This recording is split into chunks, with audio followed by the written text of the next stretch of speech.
Hello and welcome to the Still Standing series. I'm your host, Coach Violet Coots, and I'm so happy to have my special guest, Brandi Linn, with me today. I'm a Christian life coach equipping and empowering individuals to live in their true identity and be who God created them to be, living in the freedom Christ died to give us. I'd love for you to grab my free biblical affirmation cards so you can start renewing your mind today and finding that freedom. And if you're feeling stuck in any area of your life, schedule a free breakthrough session with me. The link will be in the show description. Hello, Brandi. I am so excited for us to record a call together. I was thinking about when we first met, and it's been a few years ago, and just how much you have grown in that time, and like the fire that you have, and the boldness that you have, and the confidence that you have, because I know that you're walking out God's call for you. And so I'm like super proud of you and just excited to record with you. So, Thank you, thank you. And yes, I've come a long way. I feel like I got a long way to go, but I have it's definitely been a different and stuff. I'm growing. well, it's a journey for all of us. We've never arrived, right? Yes. Like we're just always trying to hear from the Lord and step in the direction that He calls us to step. Yeah, that is so So, true. So true. yeah, I'm excited to Uh, be here. so yes, and I'm excited to have you here as well. So I know more. I know about you. I've met you, but just start by telling the audience a little bit about you. Yeah, so I am a Christian coach as well. I'm a business coach. I primarily coach business owners, mostly boutique owners, salon and spa owners. I was a boutique owner for 6 years and was able to, I have to preface this by saying so many of the applause worthy things that I share, I only share so that people can see what is possible and what the Lord can do. And so I want to just always preface with that, because it's none of it's like in my strength and my greatness. It's literally because I just step in obedience where the Lord calls me and He just blesses it. But I generated millions of dollars in sales through that business, and made hundreds of thousands of dollars for my family over that time. I closed it a year ago so that I could pursue coaching more full time. Um, Very proud of the clients that I work with. They see incredible growth in their businesses. I'm also a podcast host of the Bossy Big Sis podcast. We talk about just like really all things relevant to women. It could be anything from finances to your confidence, your health, wellness, sex, relationships, marriage, just all the things, but through a biblical lens. And I'm also in the mental wellness space, as a mental wellness influencer, and I'm married to my husband of 17 years. We've been together for much longer than that. We've got a 17-year-old son and a 15-year-old son, and we travel a lot. And we're just kind of in this like sweet spot season of life where things are just really nice. But it wasn't always like that for us at all. So we're just enjoying like just living life. That's so good. That is so good. And uh, and it's good, you know, when we can get to that place. Yeah. And when we can experience that, but even in that, there's we know that there's ups and downs and things like that. But yes, so and I'm excited for you to share, some of your testimony. As we was talking before we started recording, there's so many things we could be on here for hours and hours. Hmm. But just share today what you feel like the Holy Spirit is wanting you to share, because I believe that this is all about Him and for Him. Yeah. And he knows who is going to see this and when and what they're going to need. And Hmm. so, but yeah, just share some of your testimony with us. Yeah. So my testimony is like a whole lot of this. Yeah. So I was trying to think of like what's most relevant. I'm going to get through as much of it as I can because I think I Okay. can do it pretty quickly. Because I think there could be people listening who, from the outside looking in, and with the introduction that I just gave, like we all would love a glowy introduction, right? But like when you see that, you could develop assumptions And so I like to share the good, the bad, the ugly, because no matter where you're at and what you're walking through, like God can move through it and can move through you. And so I'm just going to share as much as I can because I just believe people are going to hear it and be like, whoa, I have walked through that, or I am walking through that right now. And I just believe that when I share the ugly and share what God has done, that gives hope to people. I'm truly just on a mission to help women to live lives they are obsessed with and to honor the Lord, period. I think we have a lot of people walking through life, you know, walking through the grocery store just ready to snap, people just without joy and without peace and without community and without relationships. And I want to change that. Like, especially women who are believers, there is no reason why we should be walking around without joy and without peace, even in the midst of storms. So my parents had me when they were teenagers in high school. My parents did the best they could with what they had and with what they knew. When we weren't a Christian family though. We like believed and we would go to church on like Christmas and Easter type of things. But believing and following are totally different things. And even that Satan believes, right? Like Satan knows who the Lord is. So believing and following are two totally different things. When I was in high school, my parents were separating, and like on the verge of divorce, and our life just got very chaotic. And through those years, I lived just a mess, drinking and drugs and sex and partying. And even though all of that was going on, my parents, as they were trying to reconcile and like repair their relationship, they started to go to church. And so we also had to go to church, and there was like a rule. But by that point, I was so far like gone. So I would go to church every Sunday morning, but I would be like throwing up vodka in the bathroom, but I was there because I had to be there.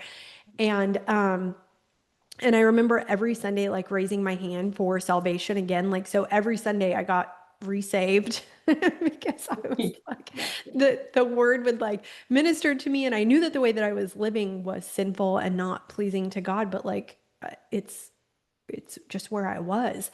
I'm grateful for that period of time because even though I was walking in so much sin and darkness, like I do believe that God's word was penetrating my heart and that he was like working on me. Yeah. Um, my now husband and I moved to Los Angeles, California from Indiana when we were like 21 and 22, just on a whim because we thought it was just, why not? A good idea. We laugh now and we're like, what if our kids tried to do that? I mean, we went with like $2,000 and we were like, we're not even going to have to get jobs all summer. We have $2,000, And we look back and we're like, oh my gosh, we were so reckless. Um, we lived there for several years and it was just like a fun, carefree lifestyle. I did get pregnant. We had our son Gavin when we lived in Los Angeles. We moved back to Indiana 2 weeks after that. Our lease was coming up to renew, and we knew that we didn't want to stay there. So it was like, we either have to go right now or a whole year from now type of thing. And so we just moved back. We got married shortly after that. We had been together already for like 5 years, but we were just doing everything the way that the world kind of normalizes, and out of order. And then a couple years later, we had our son, Owen. We were pretty broke like during those years, which I think a lot of young couples are. I do think younger kids are getting smarter though. I think I really think the younger generation is pretty incredible actually.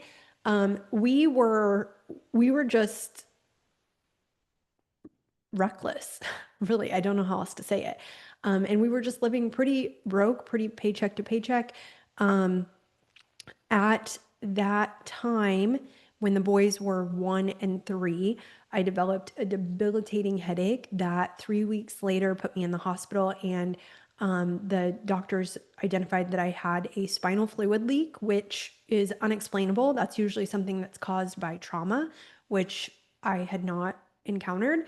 And also they found an aneurysm and said that I would need to have brain surgery. It was December. It was, I think, 3 days before Christmas.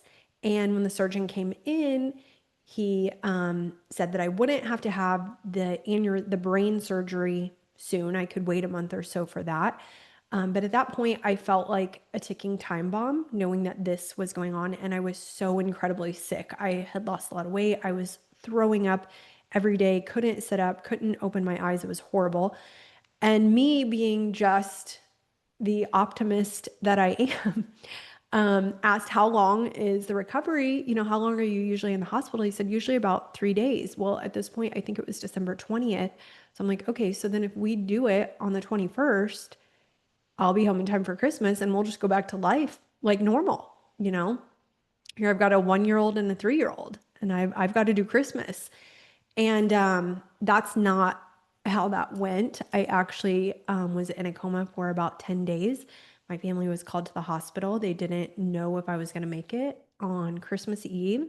And when I did come out of that coma, one thing that I didn't realize until a couple of years later is that my biggest fear going into that surgery wasn't that I was going to die. I didn't feel like that I was going to die, but I felt like I would be in tremendous pain because you don't come out of brain surgery just not in pain.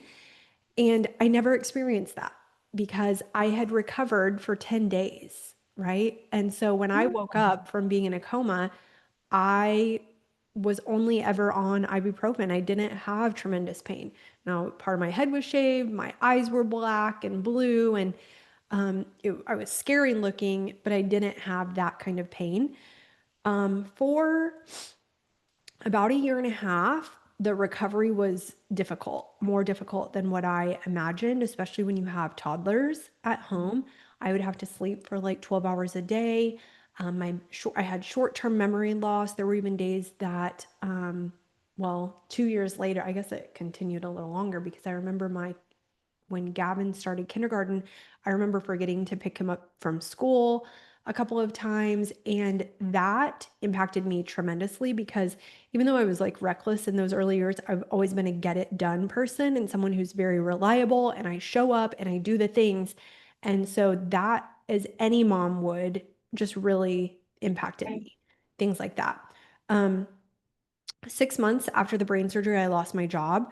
I, at the time, was the primary breadwinner of our family, which wasn't a lot of money, but it was the most that we had. Lost my job. My husband then started drinking quite a bit, and this escalated and continued. Um, we went to therapy. I didn't know that he had a drinking problem because at the time we both drank very socially. It was like very normal for there to be drinking in our house. And it when we went through therapy together, I remember even going to the pastor who was doing therapy with us one Sunday, and my husband wasn't with me, and I said, I just want you to know that I'm filing for divorce tomorrow. Um, and I think I was like thinking that he would be like, oh, I don't blame you. He's a jerk. He doesn't do the homework. Like, and when he looked at me and said, you can't do that, like something else is going on. You cannot do that. I was just like, oh my gosh, like, what? What do you mean I can't do this? Like, I'm an independent woman. I will figure this out. And it was during that time that I really learned how to go to war for my family and how to really pray for my family. We were in church at that time because of a business that I had joined, a network marketing company that I had joined that was very a Christian company, and the women who I was around just really impacted me and brought me to church. And so it was like I'm so grateful for that. Um, and it was just during that time though that I really learned how to pray and how I really learned how to be obedient because I didn't want to stay, and I didn't want to do the hard things that God was calling me to do. It- It's typically easier to do the thing that is the more sinful, displeasing route, honestly. Like the harder the path like that God is calling you to, that's probably the right one that you're supposed to be on. And that's a bummer when you're walking through it. Um, Oh, so when I finally realized that he had a drinking problem, I scheduled an intervention at our house with his family, had rehab set up the next day. He agreed to go to that. But he didn't want to stay there, and he detoxed from our home for almost a week. I had no idea how scary that would be and how dangerous that is. Um, Hallucinations. I mean, it was just really crazy. And I ended up having to take him to the hospital on like a Friday. He came home on Monday and just was like free from that addiction. Like it's been 11 years, 12 years. We don't even really keep track of it, but it's been more than a decade. And it's never been a temptation. It's never been a problem again. Like it just was gone. Like the addiction was just gone. And I know that's not everybody's story, but why couldn't it be? Like that is the power of the living God. And I think that when we think that it has to be this, because he never went to therapy, he never went to rehab, he never did a 12 step, like literally God just took that addiction from him, and it was powerful. And I'm always like, gosh, why do I have to be so difficult for God? Like he like, Brandi, like you're going through brain surgery, maybe thought that would be the eye opener. And then he's like, okay, now your husband's going to have to endure all of this, and you're going to have to endure this as a couple for you to like finally come to a place of being like, oh, like God is so real. Because the curse of being a very independent, very strong minded, strong willed woman is that you can start to feel like you could do things on your own. Like, oh, that's because I did XYZ, right? So everything that God took me from, the way that we overcame it was nothing to do with me. And that was like so humbling and also so comforting to be like, oh, I don't have to be the one that figures it all out, that does all the things. Um, so he came home sober. Literally, our lives changed. We bought our first house just, I don't know, 6 months after that. I started the boutique just a few years after that. It was the boutique that helped us to make enough money um, to buy an Airbnb and buy another investment property and to give money that we would never have imagined that we would be able to give. And that just put us on a totally different path. Um, and for 7 years over my timelines may be off. I'm being honest. I just am like, I don't know. Am I missing some years there? But I spent when I gave my life to the Lord, I kind of just dove in. Like I really stepped into who God says that I am. I know that God made me a leader. I know that God made me impactful and influential. I am that way without trying to be that way. That is just who I am. And I have used that to impact other people. I did jail ministry for 7 years. And I think that my struggles and the things that I've walked through and the way that I was raised and just all of that allowed me to go into jail and kind of just like blend in with the girls. And I loved that during my years doing that. That's when my boutique was at the highest place, and I was live and cutesy and hair and makeup and great outfits in front of my audience. But I could go into jail and not be that girl. I was just like, they didn't know me or know anything about me. They just knew that I was a girl there who was willing to love them and just share Jesus with them. And like at the end of the day, that's my heart. You know what I mean? It's just the yeah. world sees all the other things that truly don't matter. And so when I would go into jail ministry, like that's where I felt the most comfortable. And I was vulnerable and honest. And I would have 30 minutes to just pour into women and to connect with them and share the love of Jesus with them. And one of my best experiences in ministry. Also went on to just leading women's ministry, and which is so funny, all of that, because I was definitely the girl that's like, women, like all the drama that they bring, like all the what? I can relate to that. I understand Yeah, that. women.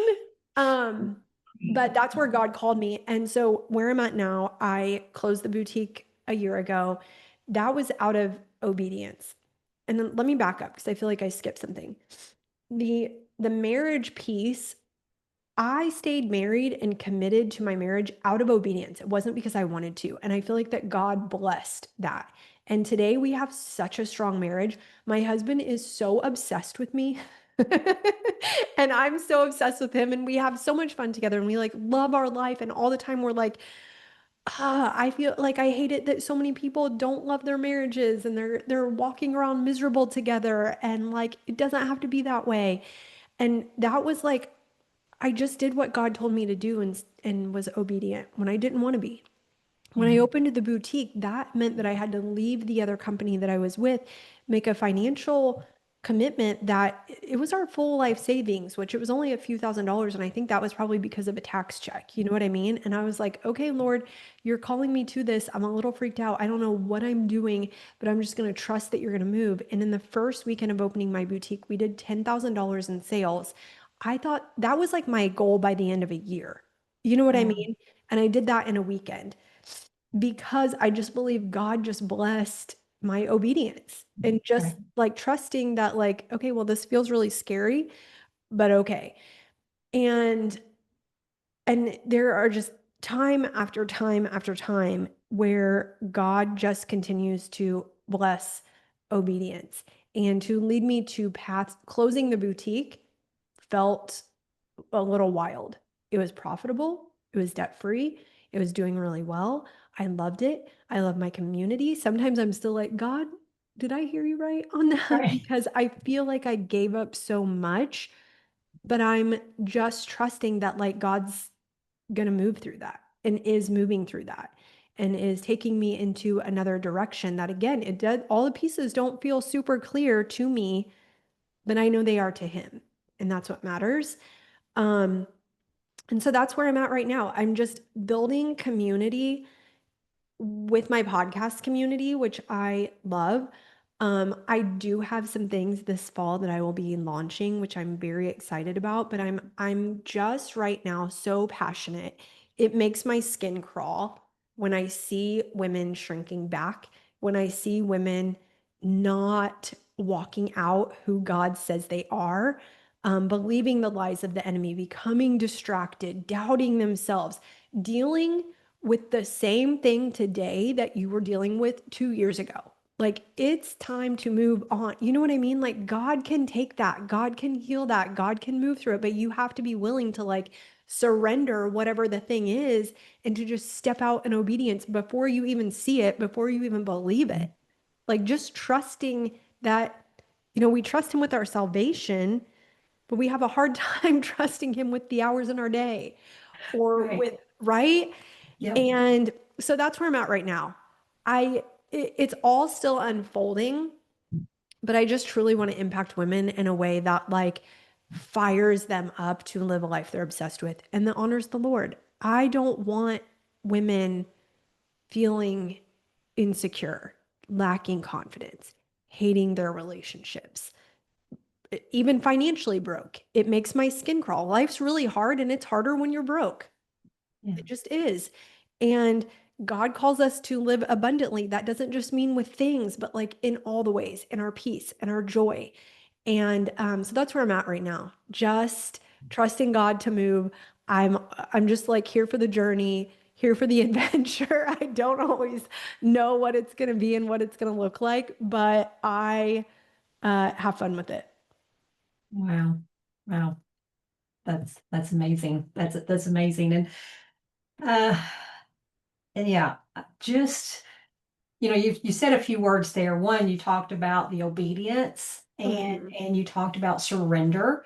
And I think that and you talked about being like your personality is that strong, you're a strong person, you're a leader. Mhm. And I think sometimes, and I'm going to say what I think, but then I'm kind of doing it as a question as well. Do you find that because you have that strong personality and that leadership personality, though, was that hard to surrender to God? Oh, yeah, for sure. That's why he's like, "Okay, aneurysm for you, girl." Like, I've got this. Yeah. I'm gonna Uh, have to bring you to your knees. yeah, Yeah, absolutely hard to surrender to God, but I remind myself that I am strong, but I'm strong through him. yeah, And you're strong. And every woman listening today is strong. If you're a believer of Christ, you carry his strength.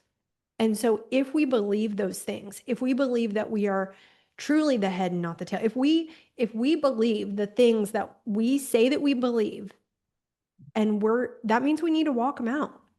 yeah, Even when we're afraid, even when it doesn't make sense, even when it's not what we would pick, right? Like, I yeah, feel like my ideas for my life are really good. So when God throws a curveball, that's hard for me. yeah, But I've seen it play out so many times that I just like don't even question it at this point. I don't even get I'm truly don't get afraid because I've seen how it works. Like, I mm, know God's character. I know that his plan for me is for my good. And so even if it's not what I want, I know that it must be what I need. And like, I know that any plan that what I'm walking out right now was his plan for my life. This wasn't my plan for my life. My plan for my life was that I was going to leave my husband, right? Like, that was my plan. And so now to be like, oh my gosh, like, look at our life. Like, what if we would have quit? We say yeah, that kind of stuff. What if we would have given up? What if we would have, like, what if we would have believed the lies of the enemy? yeah. And the world too, the world kind of takes the easy way out most of the time. Right. Yeah. Yeah. And one thing that you said a minute ago, and is I thought was kind of funny because I literally wrote this, I think, in my journal, like within the last week of the trust. We trust him with salvation, but we all this other stuff, we find it hard to trust him with. And so that was something that he and I talked about the other week. And so when you said that, I was like, yeah, and everything. At the end of the day, don't we all just want to hear, well done, good and faithful servant? Like, I think that's truly what we all want to hear. And we're not always going to get it right. But I'm just so big on obedience and reminding myself too that delayed obedience is disobedience. And that our friend Francine uses the word Christianese. And I think a lot of times Christians speak Christianese. I'm just Yeah. going to pray about it a little bit more. What more are you praying for? That he changes his mind? Yeah. Like, truly, is that the prayer? Like, I guess if that's the prayer, pray it. Like, Lord, please change your mind. But like, a lot of times I think we know exactly what God's calling us to. We just don't take the steps that he has laid out for us. And I'm just here to tell you, it's way more fun when you will take the steps and Yeah. more fulfilling, like to walk in his purpose. Right, right. Yeah, most definitely. And I have found, and I'm sure you have too, the more we do that, our trust, he's building trust. Hmm. We're building trust in him. He's building that trust and everything, the more we do it. But it's that taking that step to do it, taking that initial step and then sticking to it and Hmm. sticking to it. And that takes his strength in us as well, Absolutely. especially when you feel like you're going like against you're swimming upstream type thing Hmm. and everything. And I think sometimes it can definitely feel that way. Hmm. But yeah. Well, let me ask you this because I like to ask all my guests this question. And has there, after you turned your life over to God and through these last years and everything, is there a go-to verse? Is there a verse that's kind of like, and I know sometimes there's verses for seasons and for different things, and some people it's like, no, not really, just the whole thing. But I mean, do you have like kind of a go-to verse that you cling to? Yeah, my life verse is Luke 12:48, to whom much is given, much more is required. And I just feel like I have been given so much. And again, I don't mean like physical, monetary things, even though like I have received uh, some of that too. But like I have been given like the fact that I'm alive like is a big deal. I could have died during that brain surgery when I was in a coma. The fact that my marriage is so strong and healthy and fun, like I could not have that, right? So I take very seriously just everything that God has given to me, a healthy body, like literally everything that God has given to me. And I just know that He expects me to use it all for His glory. And so that verse is definitely just the one that I stand on and try to live my life by. And I don't always get it right, but I try. Right. Yeah. Yeah. No. And we're never going to always get it right here. This, Right. Right. we know that Right. for sure. Uh, and then the other thing that I like to ask is, knowing what you know now, looking back and knowing what you know now and what you've experienced, what either advice or encouragement, would you like to leave with the audience? I think it would be two things. You have to surround yourself with people who are going to speak into you God's truth.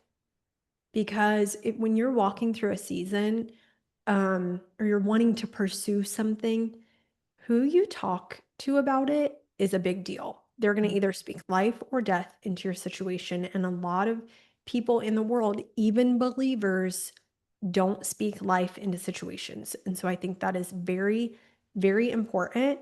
And I think the other thing would be um to take action. Like faith is action. Take the steps. Like when God's calling you to something, do it. Can I do just like a quick little like demonstration? I think we've all seen this, but if there's something in your life that God's calling you to, you're like white knuckle, just like holding on. Maybe it's something that you need to surrender, an addiction, a prodigal child, a relationship, a business. Like it could be something it's probably something that you really, really love. It could be an addiction, something that you hate, but you're like holding on to it, right? And when you are like white knuckle holding on so tightly to that thing, whatever it is, good, bad, or ugly, your hands are closed to receive anything that God has from you. And so when you will turn your hands over and you'll open your hands to let go of that thing, your hands are now open to receive what God has for you. And I know it's scary. And I know it can be paralyzing, and fear is going to try to creep in, and the enemy is going to try to whisper and even send other people to help with the whispers, but you have to trust that God is going to move in your situation. So, Yeah. So good. So good. So true. So true. yeah, and hard. It's hard. It is. It's It is. hard. It is hard. It It is hard. does get easier though. I really think it gets because you develop a tighter relationship with the Lord. You develop more trust with Him. You see, like, oh, the Bible doesn't just say He's faithful. This is where in my life He actually has been faithful. Right. Right. And so it's like your relationship with Him just strengthens and it becomes easier. Yes. Yeah. Yeah. So, Most definitely. I use the example sometimes like when we're going through and we know God is saying, this is what I have for you, and you're walking toward it. And I go back to the Karate Kid where the guy was having wax on and wax off, and it's like, mhm, what does this have to do with anything? This mhm, doesn't look like it's getting me where I'm supposed. This is not what I want and everything, but there's purpose in everything that God takes us through. And he didn't even know that he was learning. He was, building that strength. He was building techniques, and he was getting things instilled in him that he didn't even know. But sometimes I use that because it's like, this doesn't look like what I thought this was yeah, gonna look like. I wanted to go do all the big, moves, and it's like I'm uh-huh, over here waxing a car. uh-huh, And, yeah, and I think that can relate to I was thinking about that even this morning. I was like, I feel mhm. like I'm in this wax on, wax off. phase Mhm. right now in something where I feel like God's got me. But I'm also like, "Okay, Lord, I don't like this right now. Like, I wanna hurry up and learn the lesson." So, like, I'm more like, "Let's just rip the Band-Aid off kinda girl." Like, I'm ready to be out of this season. So, like, whatever it is that you're trying to show me, like, open my eyes so that I can learn the thing quickly. I don't want it to take years to learn the lesson because 'cause I've lived that way, and it's not fun.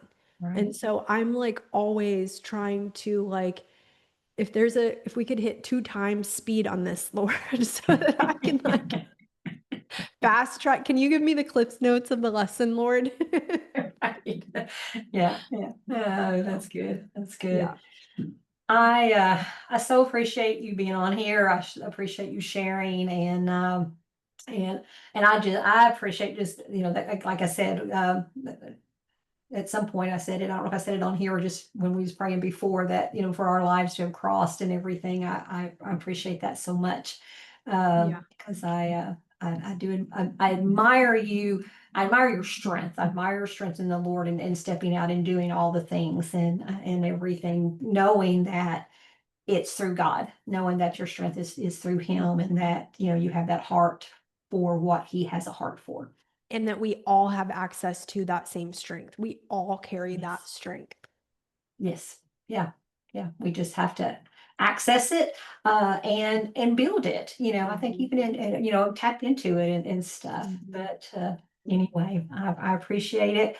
Um, I always close with a scripture here. But before I do anything else, any last words or you feel like No, I good? think I covered everything. I just, I would always love to hear feedback. So if anyone has a takeaway, connect with me or connect with Violet and just let us know that because the podcaster world is a little bit lonely. You kind of don't know what people are thinking unless they Yes. tell you because you can't see their faces. You don't know if things are landing. And it sure blesses my heart when I know that I've shared something that God put on my heart and that it reaches somebody and lands and that their life is somehow impacted. So I would just love that.